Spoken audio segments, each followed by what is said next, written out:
জাতীয় বিশ্ববিদ্যালয়ের ভর্তি পরীক্ষা দিয়ে এখন শুধু একটা প্রশ্নই সবার মাথায়, রেজাল্ট কবে? আজকের এই ভিডিওতে আমি তোমাকে জানাবো একদম লেটেস্ট আপডেট, তাই ভিডিওটা শেষ পর্যন্ত দেখো। জাতীয় বিশ্ববিদ্যালয়ের 2025-2026 শিক্ষাবর্ষের অনার্স ভর্তি পরীক্ষা ইতোমধ্যে সারা দেশে সফলভাবে সম্পন্ন হয়েছে। দেশের বিভিন্ন কেন্দ্রে একযোগে অনুষ্ঠিত এই পরীক্ষায় অংশ নিয়েছে প্রায় 4,53,000 শিক্ষার্থী, যা এবারের ভর্তিযুদ্ধকে করেছে আরও প্রতিযোগিতামূলক। হিসাব করলে দেখা যায় প্রতিটি আসনের বিপরীতে লড়াইও ওড়েছে প্রায় 2 জন করে পরীক্ষার্থী, যা প্রমাণ করে এবার চান্স পাওয়া মোটেও সহজ হবে না। এখন আসি সবচেয়ে গুরুত্বপূর্ণ বিষয়, রেজাল্ট কবে প্রকাশ হবে? বিশ্ববিদ্যালয় কর্তৃপক্ষের সর্বশেষ তথ্য অনুযায়ী ভর্তি পরীক্ষার ফলাফল আগামী 10 থেকে 12 দিনের মধ্যেই করা হতে পারে। তবে কেন এত সময় লাগছে? মূল কারণ হলো এত বিপুল সংখ্যক শিক্ষার্থীর ওএমআর শিট যাচাই করা একটি সময় সাপেক্ষ প্রক্রিয়া। প্রতিটি উত্তরপত্র অত্যন্ত সতর্কতার সাথে যাচাই করা হচ্ছে যাতে কোনো ধরনের ভুল না থাকে এবং সবার রেজাল্ট নির্ভুলভাবে প্রকাশ করা যায়।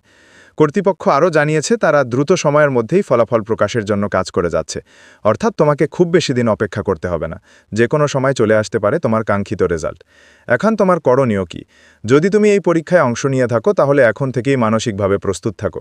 পাশাপাশি রেজাল্ট বের হওয়ার পর কিভাবে কলেজ চয়েস দিবে, কোন সাবজেক্ট নেবে, এসব বিষয়ে আগেই ভেবে রাখা খুব গুরুত্বপূর্ণ, কারণ রেজাল্টের পর সময় খুব কম পাওয়া যায়। তুমি কি এবার ভর্তি পরীক্ষা দিয়েছো? তোমার পরীক্ষা কেমন হয়েছে? অবশ্যই কমেন্টে জানাও, আমি তোমার মতামত জানতে চাই। আর জাতীয় বিশ্ববিদ্যালয়ের ভর্তি সংক্রান্ত সব আপডেট, রেজাল্ট, মেরিট লিস্ট এবং সঠিক গাইডলাইন পেতে আমাদের পেজটি ফলো করে রাখো। ভিডিওটা ভালো লাগলে লাইক, শেয়ার আর সাবস্ক্রাইব করতে ভুলো না, কারণ তোমার ভর্তি যাত্রার প্রতিটি ধাপে আমরা আছি তোমার সাথে।